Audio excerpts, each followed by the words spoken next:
Kɛlɛ bɛ farafinna jamana caman de kɔnɔ wa kɛlɛ ninnu u ma daminɛ bi ko la.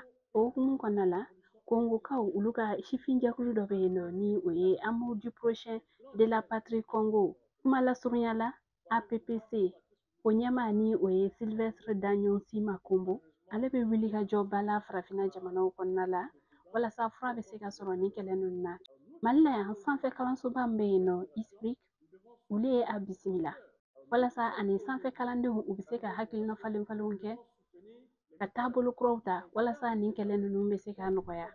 A ka kuma kɔnɔna la a da donna farafinna kɛlɛ ninnu daminɛ cogo la. A tilala k'a yɛrɛ k'a fɔ fɛnɛ ko farafinna kɛlɛ ninnu bɛɛ bɛ a dugu jukɔrɔ nafolow de nɔfɛ. O sababu la ani sanfɛ kalanden ninnu ye hakilina falen-falenw kɛ. Bon, jeunesse bɛ se ka min kɛ kosɛbɛ d'abord jeunesse k'a dɔn fɔlɔ kɛlɛ ninnu kun ye min ye. Kɛlɛw bɛ ka kɛ mun de kama parce que farafinna bɛ nin kɛlɛ ninnu kɔnɔ a mɛnna depuis lawale an bɛ nin kɛlɛ ninnu kɔnɔ. Bon jeunesse de fana bɛ ka a kɔlɔlɔ caman sɔrɔ parce que n'i y'a mɛn ko kɛlɛ yɛrɛ jeunesse de bɛ ɲɛfɛ fɔlɔ.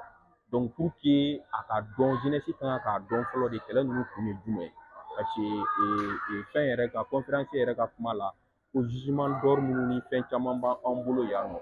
Donc ko kɛlɛ ninnu kun caman ye o de ye. Donc ko dans les jours à venir Afrique de bɛna kɛ farafinna ye farafinna min n'o fɛn ninnu bɛɛ bɛna sɔrɔ an fɛ yan.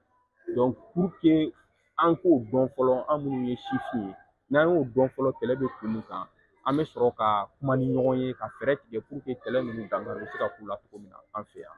Jeunesse d'abord jamana ɲɛmɔgɔw ka kalan don ba la. Jamana ɲɛmɔgɔw ka dɔ bɔ chômage la, jamana ɲɛmɔgɔw ka opportunité di jeunesse ma u ka bɔ fɛn caman kalama. Parce que n'i y'a mɛn ko jeunesse bɛ se ka impliquer pour que stabilité bɛ se ka na o y'a sɔrɔ jeunesse formelen don ka ɲɛ. Ni jeunesse formelen don a b'a dɔn ale yɛrɛ ye min ye, a b'a dɔn a bɛ min na jamana kɔnɔ, a jɔyɔrɔ ye min ye jamana kɔnɔ. Ni kɛlɛ kɔlɔlɔ caman bɛ yen nɔ i b'a ye a ka an sɔrɔ. Yanni jamana wɛrɛw ka na ka n'u ka industrie sigi anw fɛ yan, anw yɛrɛ bɛ se k'an ka industrie sigi vu que mɔgɔw bɛ yan déjà minnu bɛ se ka jamana dugukolo nafolo kow ɲɛɲini k'a sɛgɛsɛgɛ k'a dɔn déjà o mɔgɔw b'an bolo, a baarakɛlaw b'an bolo, an filɛ yɔrɔ min na bi an mɛn'o kɔnɔ. Donc anw yɛrɛ de kan k'an ka industrie sigi an yɛrɛ ye ka baara k'an yɛrɛ pour que an bɛ se ka bɔ nɔgɔ la. Hali n'i y'a ye an ka mɔgɔ caman bɛ yen, sifinnaka caman bɛ ta k'u don terrorisiyaw ni kɛlɛw ni fɛnkɛ caman na i bɛ taa sɔrɔ o tɛ baara de la, chômage bɛ yen.